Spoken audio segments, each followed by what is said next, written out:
Good morning, everyone, and welcome to today's webinar on COBIT, the globally recognized framework for IT governance and management. My name is Donovan Brunette, and I'll be your host today. And joining me at the helm of ISACA's Barcelona chapter and inducted into ISACA's Hall of Fame, one of his primary focuses is board leadership and organizational excellence. Welcome, Ramsés Gallego. Thank you very much. Thanks for having me. It's a pleasure to be here. I'm so looking forward for great insights with the governance framework. I just can't wait. Thank you, Ramsés. And then with almost 20 years experience in service management and a very active trainer and consultant at Pink Elephant in COBIT implementations or audits, we'd also like to welcome Mercede. Thank you very much, Donovan. Thanks for this opportunity. I'm also quite excited, looking forward to conversation, different insights, and also just further applying the knowledge as I go ahead. Thanks. Great stuff. Thanks, Mercede. Just a few quick housekeeping notes. Please use the chat and Q&A panel to submit questions. We'll also have a live Q&A at the end. The sessions are being recorded and recordings will be shared with you afterwards. We have a few people joining us today from various stages in the COBIT journey, so welcome to you all. From those exploring it for the first time to seasoned practitioners, please feel free to chime in your experience in the chat. I think let's get started. What is COBIT and why does it matter, right? And I think I'm going to hand over to Ramsés to give us some answers on this. Ramsés, can you maybe start by explaining in plain language, what is COBIT actually and what business problem does it solve? All right, it's great because let me start with the acronym. ISACA's COBIT means control objectives for information and related technologies. So control objectives. So it's a governance framework. It's a governance and management framework for the enterprise IT, for governing the enterprise IT. Well, at its core, COBIT helps organization fundamentally answer a critical question. How do we get the assurance that technology, this is a very technological world, isn't it? Everything is so digital these days. Well, how those emerging technologies and even old-fashioned technology, well, they do support businesses, how technology delivers value, how we ensure that it manages the risk exposure, and how, and very importantly, makes the right people at the right time accountable, and how we keep it under control. Basically, COBIT tries to bridge business and technology, tries to fit, IT investments that don't deliver enough business value. I will talk about business first all of the time. So the governance gives us an opportunity to create a common language between executives, business leaders. It sets the tone with processes and procedures. I'm pretty sure that we will talk about the processes and procedures and management objectives and the right balance with value creation and risk optimization. Well, as you can see, I'm very passionate and in love with the governance framework that ISACA created. 100%. This is what it is. Yeah. It absolutely sounds as if it's almost like a holistic view, right? Well, absolutely. I mean, what it tries is leaving no department behind. What COBIT aspires is, and is a great opportunity with the 40, people still call it processes, but in reality is governance and management objectives. So with that, it positions technology governance as an enterprise driver for value. So, and the holisticness of COBIT is one of its unparalleled vision and mission, purpose and promise, leaving no system behind, leaving no department behind. And this is how, and I think we will cover that later, but how it completes and complements other approaches, other frameworks, so it brings balance, it brings value, it brings the right risk perspective, and again, always with that governance umbrella. I'm not talking about management. Actually, COBIT does a great job on separating and differentiating management from governance, but specifically it's a governance framework with a holistic mindset, 100%. But Ramsés, while we're on that, I mean, let's touch on that. As one of the questions, like, People often ask COBIT and how it relates to other frameworks. How does it relate to ITIL, your ISA frameworks, your NIST frameworks? How does this fit together? Are they competing? Are they complementary? Well, absolutely, they complement each other. With all respect, and I'm an ITIL also certified professional, but ITIL, as probably everybody knows around, and in case you don't know, ITIL does a great job on service design, service transition, service operation. Actually, ITIL does a great job on metrics and indicators and in terms of operations, but COBIT goes beyond, because he's, as far as I know, the only framework that talks about ethics and culture and assessment and risk. With all due respect, ITIL doesn't talk really about risk, but COBIT does.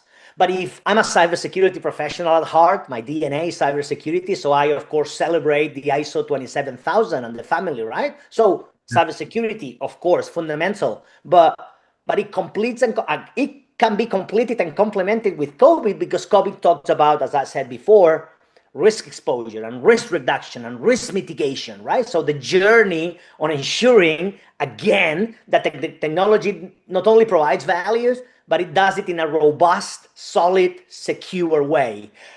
If you take, I don't know, others like the NIST framework, the NIST cybersecurity framework, again, risk and controls targeted to ensure the right security posture, but with the again, plus for the 40 again, processes of governance and management objectives that COBIT has, and we will talk later if you will, but they are divided in blocks. Let me use acronyms, if I may, very quick for our audience to understand. But you have EDM, evaluate, direct, and monitor. But another block is APO, how you assess, you plan, and organize. And you have another block, which is BAI, build, acquire, or implement. And it goes with deliver and support and MEA. What I'm trying to say here is, again, it completes and complements cybersecurity, risk management, service design, while ITIL, as per your question, is more operational. I think that the governance umbrella that COBIT provides is, I think it's second to none, 100%. Yeah, absolutely. Yeah. Absolutely. While you're talking about these building blocks, Ramsey, and for COBIT 2019, there's been quite a significant update, from COBIT 5. And for organizations that are still using COBIT 5, what does this move entail, and what does the journey look like?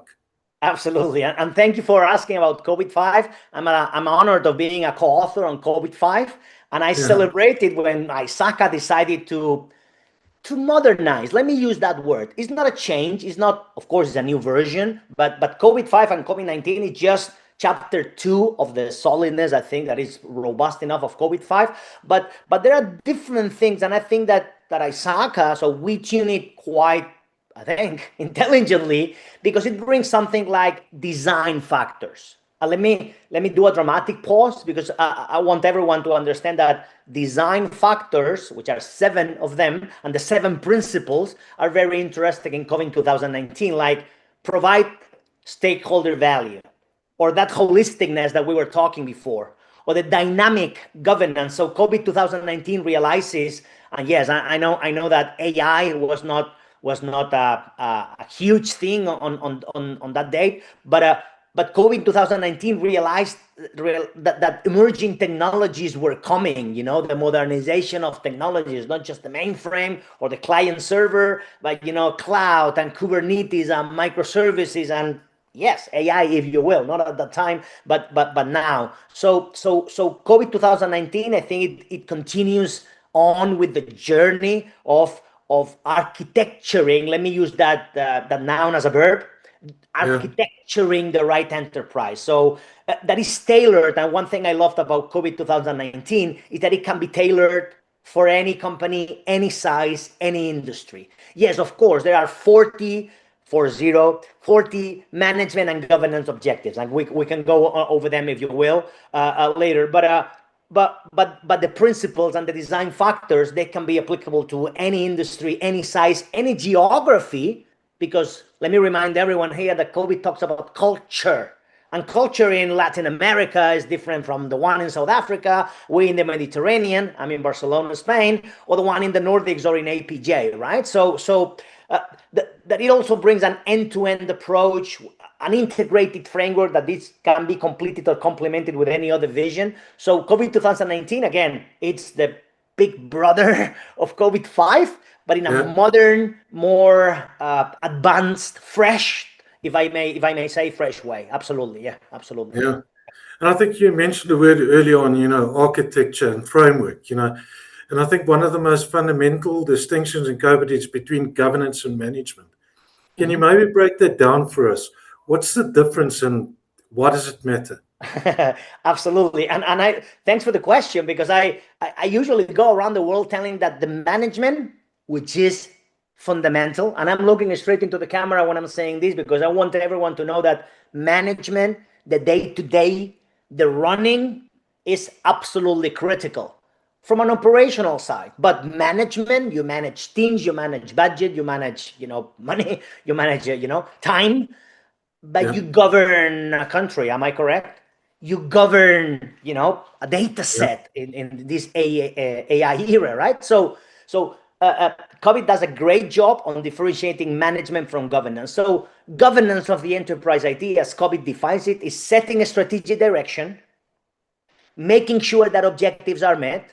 Let me stop here, just in case it is not clear enough that I'm talking about strategy and tactics here. And I said it on minute one when you asked me to talk about the definition of what is COBIT. Well, remember that I said about strategy and tactics. Well, the definition of governance is setting a strategic direction, making sure that objectives are met, ascertaining that the risks are managed. Please, risks in plural, not just risk. There are many risks. Am I right? There is fraud risk and environmental risk and public image risk and IT risk. So risks are managed, and then the responsible use of resources.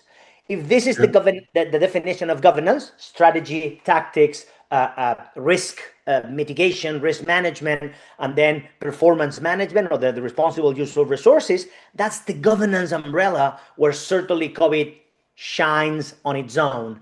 And then you have the operational side, which again is you manage how you deploy applications, you manage budgets, you manage your time, and again, I mean, and I'm inviting everyone seeing us, hearing us today to take a look. Of course, the ISACA's website for COBIT has free material and very cool visuals and very cool diagrams and dynamics. But again, the 40 processes, as I said before, they are separated in the blocks of evaluate, direct, and monitor. That's governance. The governance perspective is evaluating, directing, vision and mission, purpose and promise, and then monitoring, while, again, the other blocks are about align, plan, and organize, tactics. Build, acquire, or implement. You may buy a commercial application, or you can build it on your own, or maybe an AI these days, right? But BAI, build, acquire, or implement, it's another set of disciplines and duties. Another one is DSS, deliver, service, and support. This is management. This is not governance. This is the operational side. And last but not least, monitor, evaluate, and assess. So what I'm trying to say with all those acronyms, and I apologize, but it is what it is how the beauty, I'm going to use this word, the beauty of COBIT separating governance and management, considering both of them, and then how you run a company, how you govern, a data set or a country or etc. in an integrated, holistic, robust, and solid way. Let me finish this long answer with the following. Actually, COBIT shines again, and it does a great job on answering if what we are using is good and is good for now. Going back to the previous question, if I may, COBIT 5 said, is it good? But COBIT 2019 says, is it a good fit for today's world, for this world of, of challenging cybersecurity issues, for this AI epoch that we are living? COBIT does a great job making people accountable, reducing risk, providing value. Again, as you can see, I'm in love with COBIT, but back to you with another question. Absolutely. No, thank you, Ramsey. And I think, some of the stuff that you were discussing there, I think one of the things that COVID-19 also brought in is the design factors and the focus areas, right? Yeah. And I think, a lot of organizations are asking, how does this change our organization's approach the implementation with regards to this? Absolutely. Absolutely. Well, the design factors, we talk about, again, strategy, risk, compliance. I forgot to mention compliance, but compliance is always there, right? Legislation and regulations. And let me link them with culture is different. Of course, when it comes to privacy, every region of the planet has its own flavor of GDPR. We in Europe, right? But you guys in South Africa, correct me if I'm wrong, but you have POPI or POPIA, the protection of privacy. And I remember working, by the way, I remember myself working with the government, and as a European to help the country, create POPI or POPIA, the act, but in Chile they have another one, and in Asia they have another one, and in California they have the Consumer and Protection Act. But in reality, the way that you do risk, value, strategy, compliance, legislation, value driven from IT. Let me tell you something, just 45 seconds, that very few people know. But when it was COBIT 4.0, wow, 4.1, wow. So even before COBIT 5, at ISACA, we realized that we had other frameworks. At the time, they were called VAL IT. So VAL IT comes from value delivered and driven from IT, and risk IT. So a risk IT framework and a value-driven framework. So with COBIT 5, ISACA decided to put them all together. So COBIT 5 was already a robust framework built with other angles and dimensions, and in COBIT 2019 that got even improved. So again, the design factors that you were asking me about and the 7 principles that I mentioned before, yes, they are about value driven from IT and risk mitigation exposure, and then the importance of stakeholder value and shareholder value, and in an end-to-end holistic dynamic way with the processes, and I love it. Before we go to another question, or my fellow Mercede, the speaker, I would like, because I want to hear what she has to say. It's always insightful, but there are some customers that do not use of some companies. They don't use the 40 processes. The beauty of COBIT is that you can pick the processes and procedures that fit into your vision. Of course, the holisticness of COBIT 2019 is great. But if you decide that these 7 processes in acquire and build, acquire, and implement, or these 3 in deliver, service, and support matter to you, you can pick them. So the flexibility and the modularity, and with the design factors that only got improved with 2019, I think it's another one of the beauties and the magic of COBIT. But back to you. Yeah, back to you. Yeah, thank you, Ramsey. And I think, let me also just give the audience opportunity to maybe ask a question in the background here. If there's anything that might be asked at this stage.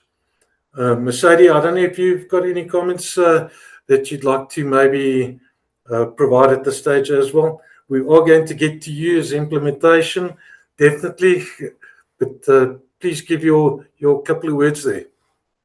No, it's quite interesting, everything that Ramsés has mentioned thus far. I think what also stands out for me, or what I love the most about the framework, is our design factors, right? Us taking into account, or rather getting the guidance, ensuring that, it's not a one-size-fits-all approach, but actually, being able to design your governance system to fit your organization, right? So again, it's important for us to always align to what business is trying to achieve. And again, COBIT provides us with that technique to ensure that, we focus on those drivers. And eventually, when we do establish and design our governance system, we get to tailor it in accordance to those drivers and ensure that the organization does derive value as a whole. So there's a lot of, techniques, or rather tools, that makes up the COBIT architecture that can definitely benefit an organization to come up with a system that will derive value at the end of the day. Thank you. Fantastic. Thanks, Mercede. And I'm going to get to you now on the practical implementation. I think there's just one more question that I'd like to ask you, Ramsey.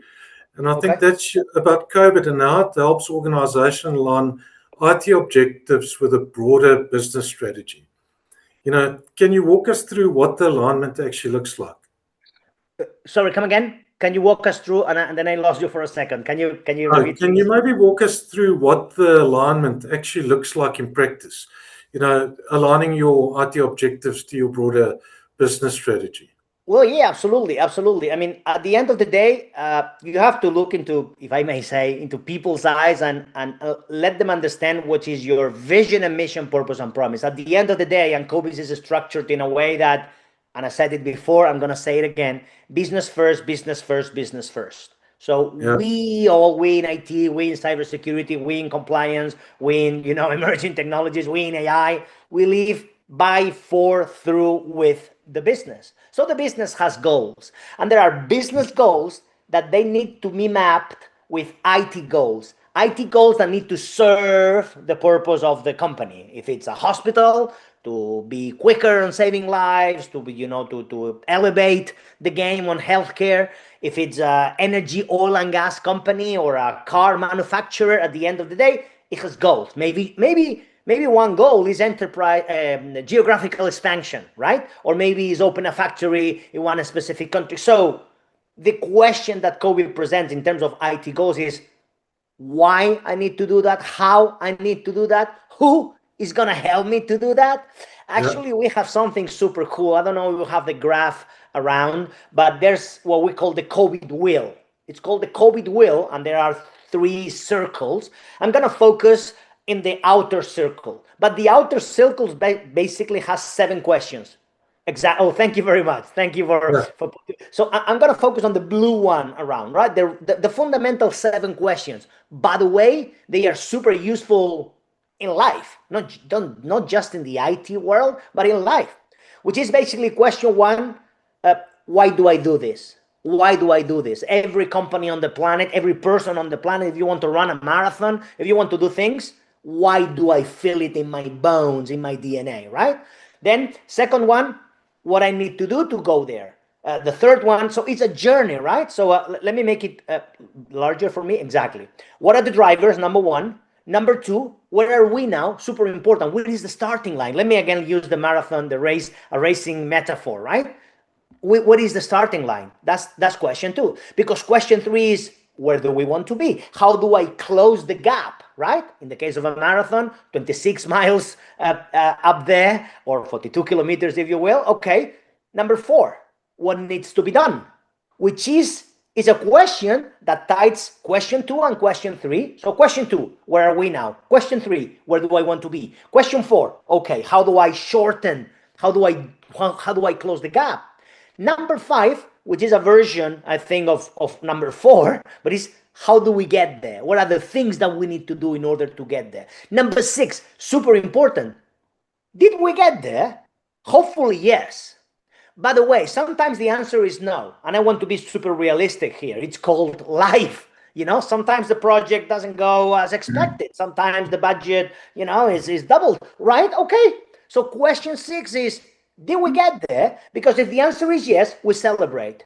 If the answer is no, let's go to question 7. How do we keep the momentum? What are the lessons learned? Maybe the answer is no, but certainly we are not in the starting line, right? We are halfway, or maybe 3/4 of the way, or maybe 1/4 of the way. But what did we learn in the process?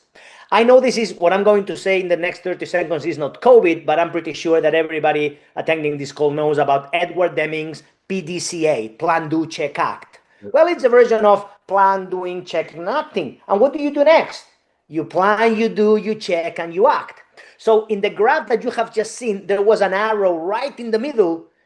It's a never-ending journey, because life, it's a never-ending journey, because that enterprise IT journey, it's an always-on game, right? So question 1, what are the drivers? Question 2, where are we now? Question 3, where do we want to be? Question 4, how do we get there? Question 5 and 6, did we get there? And number 7. So those IT goals that you mentioned, Donovan, and I love it because are the questions that are fundamental for a company to understand itself, right? Which are the IT goals? What are the business goals for IT? How IT, AI, cloud, quantum computing, encryption, tokenization, access control, identity management, how it will help me, to do that. So this alignment, and I'm seeing the question right below me.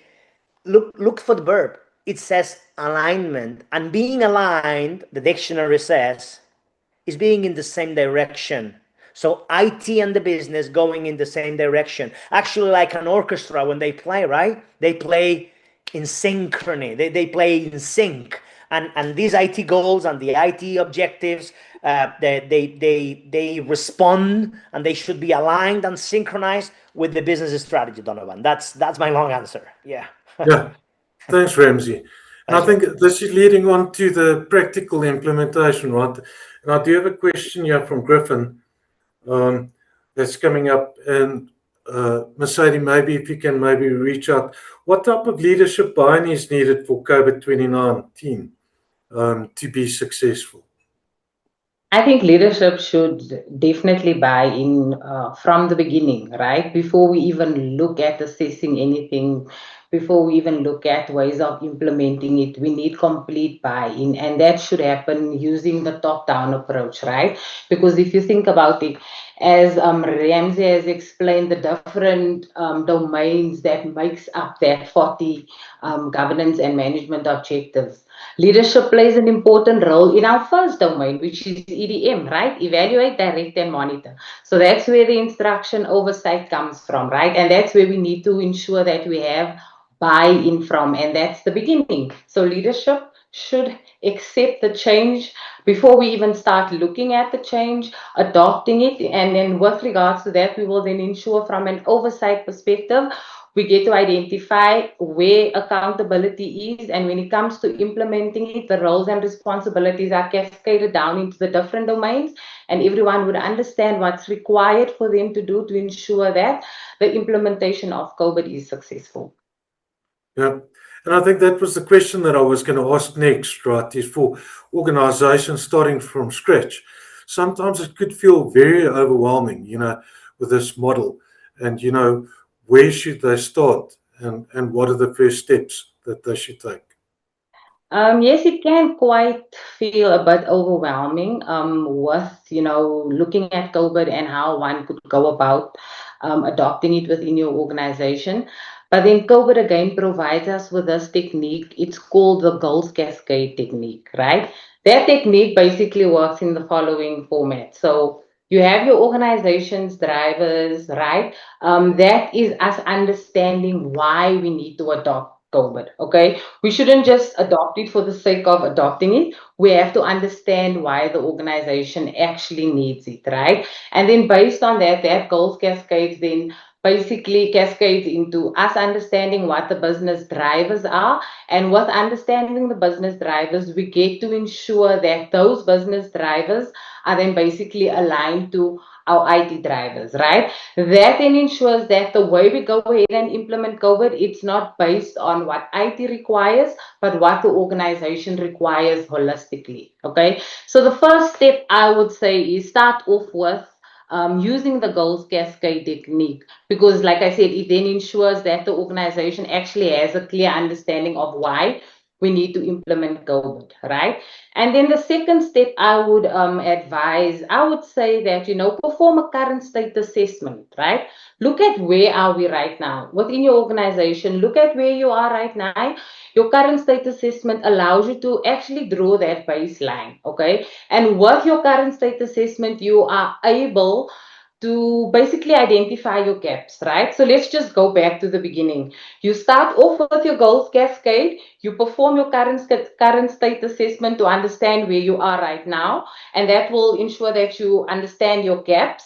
And you'd also know what the end looked like because you performed the goals cascade, right? And then once you've identified what that is, you then focus on building on what matters. So now we're going to be focusing on, your high risk, how we get to look at value as quickly as possible, and then just basically build your plan according to that assessment, which will then consistently ensure that, at the end of the day, whatever we're working on right now consistently aligns to what business is trying to achieve. Okay. And actually, Donovan, I was Mercede.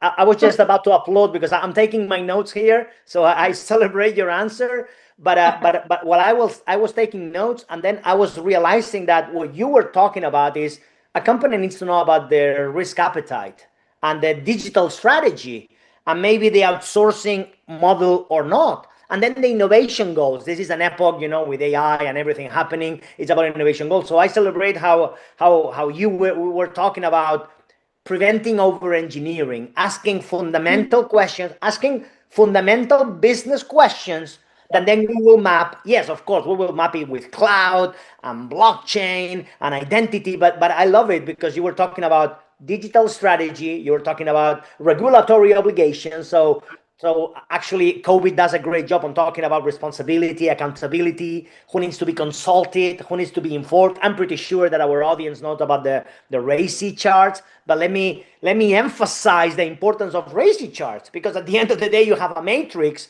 where people need to know, hey, you need to be consulted. No, I'm sorry, but you are Ramsés responsible, while you, Donovan, you are just consulted, or maybe you're accountable, right? So the different levels of exposure and responsibility, and again, COBIT does a great job. And again, my notes here, Mercedes, when you were talking, I said, wow, she's right on, absolutely, 100%. I love it. No, Yeah. fantastic. Thanks for the input there, Ramsey.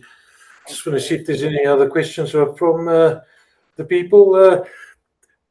Okay, so I think, Mercedes, the other thing, while we're talking about this and we're talking about implementations and assessments and stuff like that, we also need to have a look at the overall adoption, right, within an organization. What are the common mistakes organizations make when adopting COBIT, and how can these be avoided? I think the common mistakes that organizations mostly make would be like over engineering, wanting to implement everything all at once, like using a big bang approach. And then, most importantly, what a lot of organizations also get wrong the most is misalignment, right? Yeah. And that then takes me back to my previous answer with regards to our goals cascade, right? So, once we have that noted down, we could consistently ensure that there's alignment between what we're doing and what the organization actually, is looking towards working to from a value perspective, right? So with regards to that, what I would then say is, right, let's focus on, based on what we're working towards, let's focus on what would be of value to our organization, right? And then prioritize those objectives accordingly, okay? I would also say, from an organizational perspective, let's stop over engineering, right? Let's not just focus on creating our policies, procedures, etc. Let's also look at how we can add the practical aspect to that. How do we go about executing it, right? And then lastly, let's ensure that there's balance around the way we're doing those things. Like, let's cater to our people, okay? If you think about it, that's part of our core components: your people, your processes, your policies, right? The roles. But let's ensure that we cater to our people, because with the implementation and adoption, etc., these are the individuals impacted by this change mostly. So what are we doing to bring them along the ride for the change?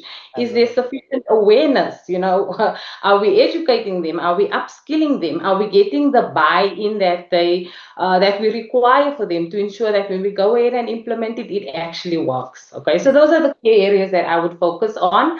You're gonna come in there now, Ramsey? Yeah, absolutely. I'm smiling because, again, I'm in agreement. But I think that one of the most important mistakes is just treating COVID-5 or COVID 2019 as just a documentational update. So it's not just the control catalog. We don't do it. Oh, people shouldn't do it because there's another document that we need to check this. Well, if you focus only on the audit, compliance, visibility side of the equation, with all due respect, that would be wrong. I mean, if you ignore business leadership involvement, if you don't get management sign off, if you don't treat it, let me use the word, with respect. I mean, it's a framework that has, I think, is very holistic, very end-to-end. So if you don't treat it with the respect that it deserves, that we're talking business here. We're talking the life of an enterprise. And as Mercedes was talking, we're talking about people, process, technology, organization, culture, ethics, transparency, communication. Oh boy, I mean, if we don't do it that way, and if we think it's just another framework that we need to go through, that's the biggest mistake. So it's not just a control it's not an IT control catalog thing. It's a governance, business in capitals framework. So I celebrate the answer, Mercedes. Absolutely, yeah. All right, thank you for that. I think we have another audience question, Jan. This is from Chantal. How does COVID 2019 help an organization handle different stakeholder needs, like profit, risk, compliance, without losing focus on business goals? You can Ramsey, go, let's hand up Yeah, there. very quick, because I know you're an expert on the journey and the implementation. But Chantal, thank you for the question, because I feel it in my bones that that's the difference between being effective and being efficient. Being effective is doing the right things rightly. Great, fantastic. Hats off to that. Doing the right things, that the controls are in place and they are effective. That's okay. But your question, Chantal, is also we need a business to run, and we have a profit and loss balance sheet, right? And we have if we are a for-profit company, and even if we are a non-for-profit, let's say a government organization, at the end of the day, being effective is doing the right things. Being efficient is doing the right things rightly. Rightly means at the right speed, the right velocity, at the right cost, at the right time. Actually, with AI these days, is we should be starting to ask questions like which AI, when AI, when, where AI, especially in the times that we're talking about digital sovereignty, and we in Europe, and we are stressed out where the data is, etc. So Chantal, I appreciate that you ask about, of course, the profit side of the business, but also IT has to be efficient in terms of cost, in terms of the right technology, the right partnership. And again, does COVID help us on that? 100%. There are processes, especially in the build, acquire, and implement block, in the BAI block, right in the middle, how you build things, how you acquire things, and how you implement things, that literally are managed suppliers, are literally about managed development, are literally about managed. So your question, Chantal, is, of course, the business has a profit to make, I understand, or a service to deliver if you're a non-for-profit. I mean, for citizens or patients, or or usually people, right? And we humans, if you're a non-for-profit.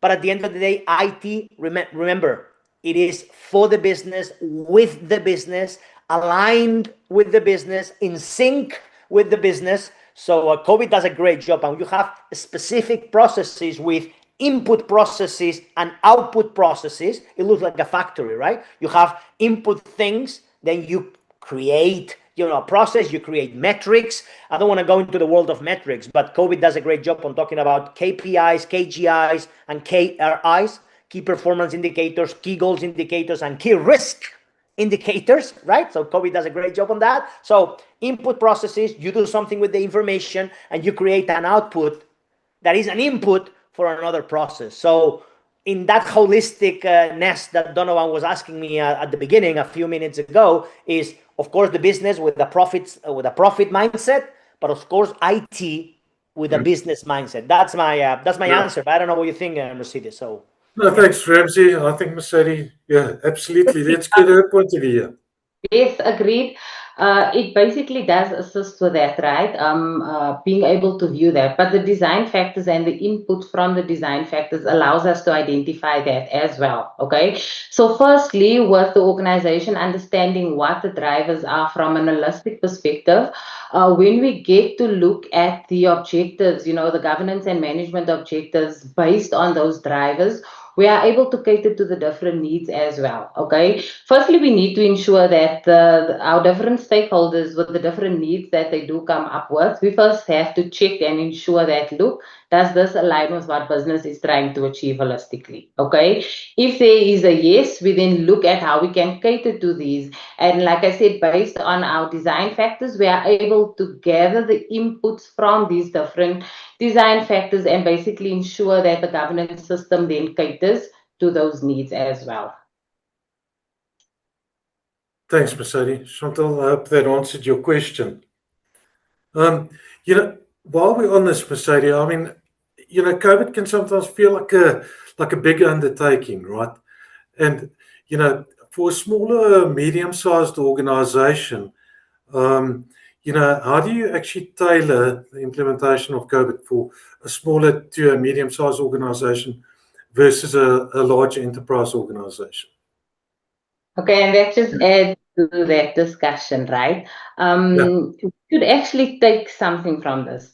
COVID was actually designed to be tailored. I think I mentioned it earlier as well, where I said it's never one size fits all, right? So COVID is designed to be tailored, and that's where our 11 design factors actually come in, okay?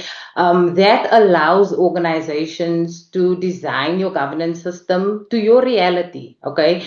These design factors, I'm going to name a few, right? They include your enterprise size, it looks at your risk appetite, technology adoption, etc. So this means the following: with the enterprise size, right? And a smaller organization will then definitely have fewer processes. There will be simpler structures in place. And at most, you'd find that people would have combined roles based on that tailored design, okay? That would be basically putting together for the organization. And then if we were to look at your larger organizations, right? This is where we would basically ensure that there's formal governance structures in place, right? And for these larger organizations, you'd also see that, there would be a requirement for specialized roles. And because of that, there would be, let's just say a governance system established for broader, or rather the entire organization at that enterprise level, okay? So think of it like this, right? It's the same framework, right?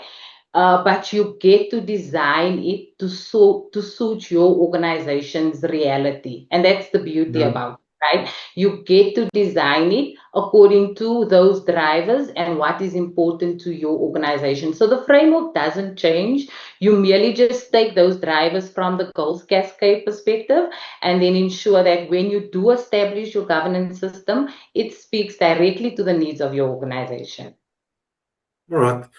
Thanks, Mercedes. I think we've covered now so it's adaptable to the size of the organization. I think another question that's also asked is, how does COBIT support modern priorities like cloud governance and digital transformation?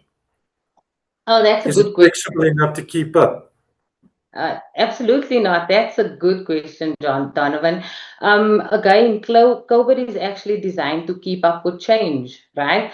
One of the core governance principles that makes up COBIT basically actually instructs us or provides us with a guidance to ensure that our governance system is actually open, dynamic, and flexible, right? So meaning as changes are happening, we are able to adapt with the change, right? Because if you think about it, we're living in ever-changing times, right? So with us designing a governance system that's, dynamic and flexible, we are able to adapt to it. So if you think about the changes that we're dealing with right now, our governance system being built on it being dynamic and flexible, it can then easily adapt to AI, digital transformation, as well as the cloud technologies that we're currently dealing with. Okay, so again, your governance system is there, and then the design factors basically comes in to assist us with basically adapting to the following, right? Another design factor that's also quite key is technology adoption, right? And that's us now taking into consideration your AI, digital transformation, as well as your cloud technologies, right? So again, just take into account, it does provide you with the governance. It also provides us with the guidance we require to ensure that at the end of the day, our governance system that we do establish is flexible, right, and dynamic, so we can keep up with the change.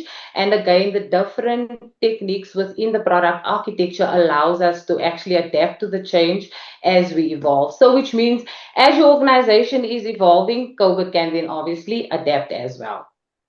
Yeah, absolutely. Just reading a couple of comments there from Stephen Wesselman. A long one, I know, Stephen. Yeah, hello, Stephen. Hi, Stephen. The question is there a requirement for a company to engage on external experts?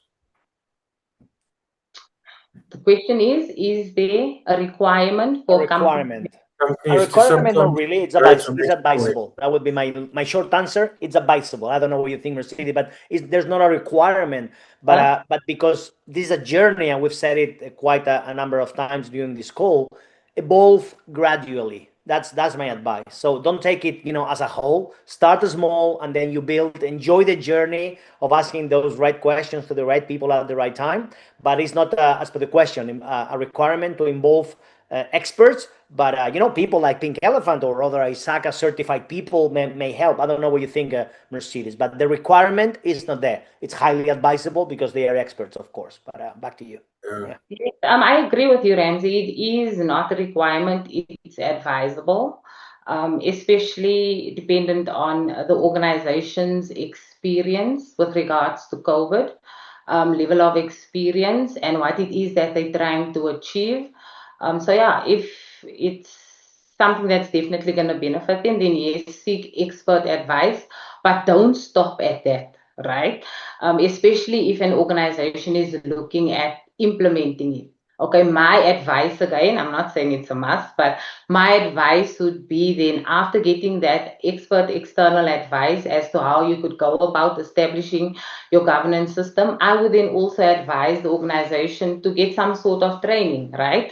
Understanding what is COVID, why is this, why do we need to implement it, how can it benefit the organization? Because yes, you can get the picture from the external consultant coming in, providing you with that value, but then for you to have a better understanding of how it can benefit you and your organization, I would then say go about that, get even if it's just foundation training, because that definitely adds to the value of your organization. No, thank you. And I've got another two questions, and they're almost related, right? The one is, what does a realistic COBIT maturity roadmap look like from level 1 to level 3? And the same question almost being asked is, what practical value can business leaders expect to see from COBIT 2019 within 6 to 12 months?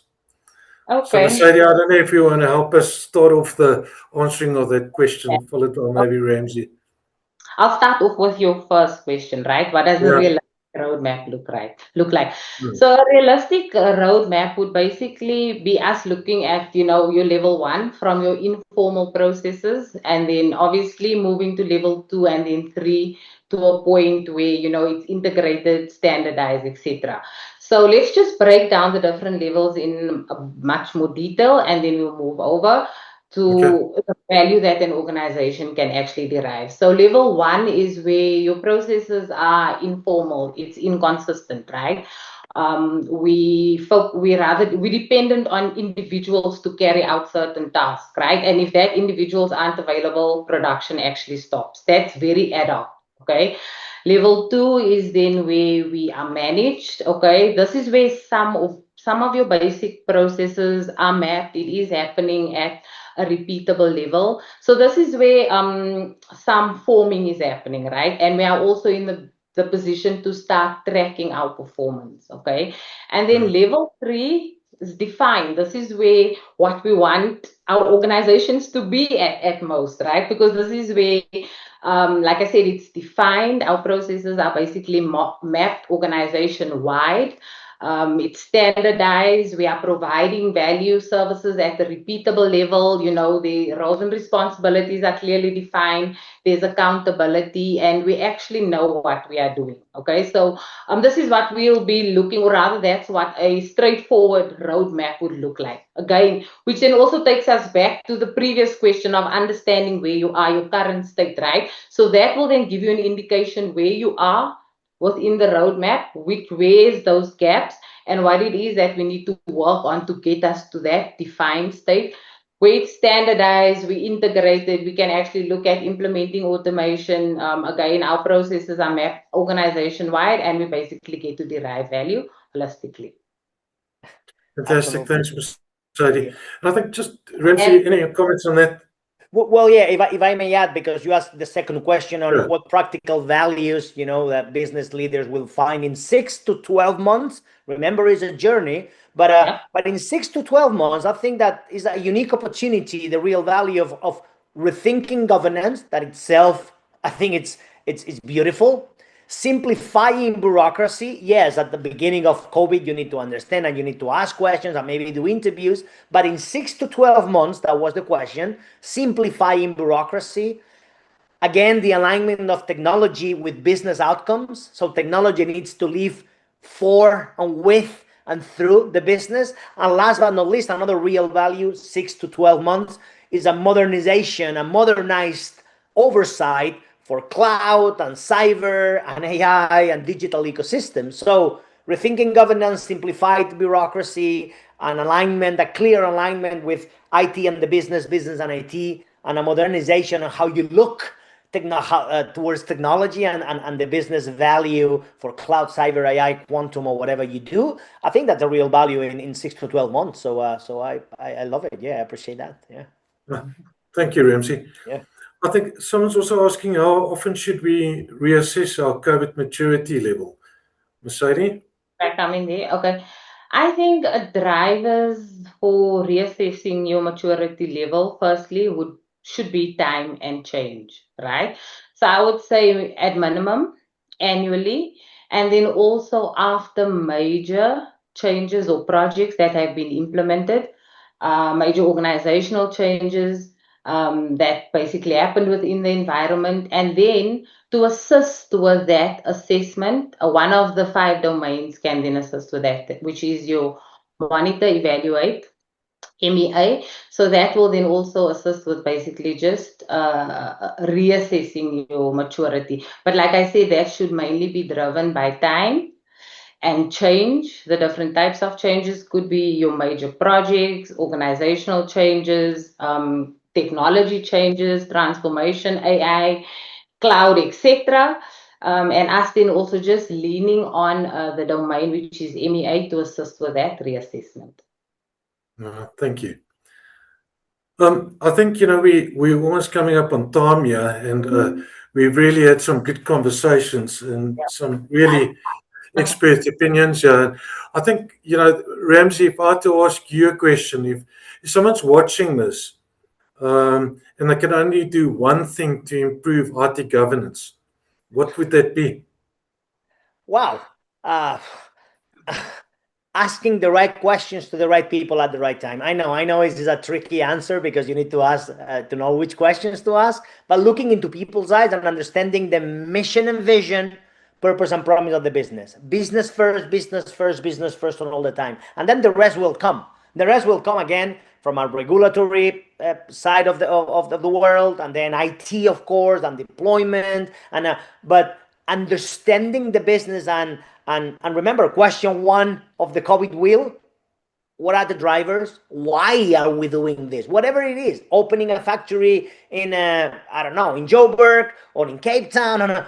But what are the drivers? And as a consequence, the rest will flow if you do it rightly. But asking the right questions to the right people at the right time. And remember the governance definition: setting a strategic direction, making sure that objectives are met, ascertaining, making sure that the risks are managed, and then the responsible use of resources. I mean, if you start there and then you pick the right governance framework, and if you need to dance with ITIL, be my guest. With the NIST cybersecurity framework, fantastic. But understanding the business first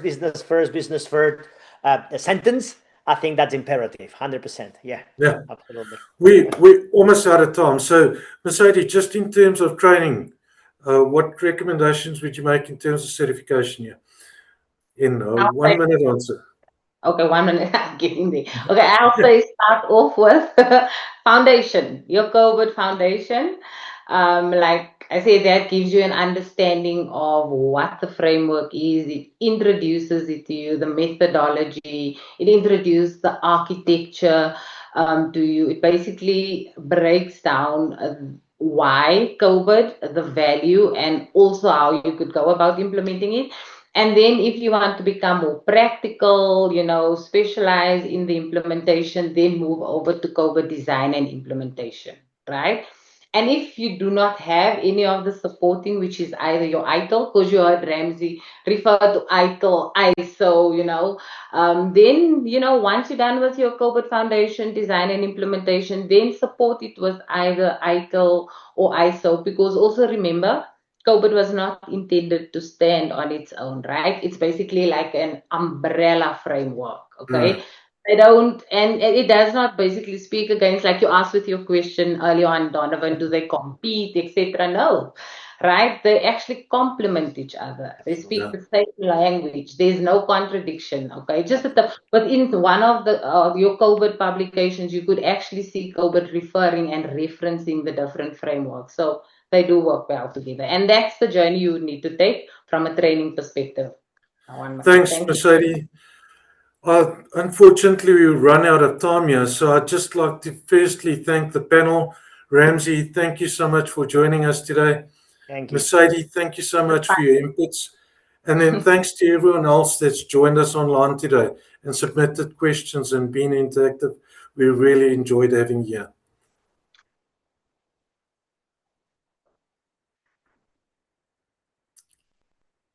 Cheers, everyone.